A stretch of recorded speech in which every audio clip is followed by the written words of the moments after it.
নামাজ পড়ছিল, সে রুকু করল, সিজদা করল, তারপর শেষ বৈঠকে আত্তাহিয়াতু এর পরে এই দোয়াটি পড়ল।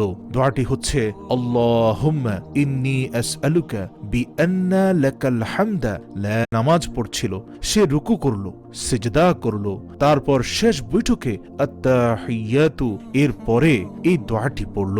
দোয়াটি হচ্ছে আল্লাহুম্মা ইন্নী আসআলুকা বিআন্না লাকাল হামদা লা। নামাজ পড়ছিল, সে রুকু করল, সিজদা করল, তারপর শেষ বৈঠকে আত্তাহিয়াতু এর পরে এই দোয়াটি পড়ল। দোয়াটি হচ্ছে আল্লাহুম্মা ইন্নী আসআলুকা বিআন্না লাকাল হামদা লা। নামাজ পড়ছিল, সে রুকু করল, সিজদা করল, তারপর শেষ বৈঠকে আত্তাহিয়াতু এর পরে এই দোয়াটি পড়ল। দোয়াটি হচ্ছে আল্লাহুম্মা ইন্নী আসআলুকা বিআন্না লাকাল হামদা লা।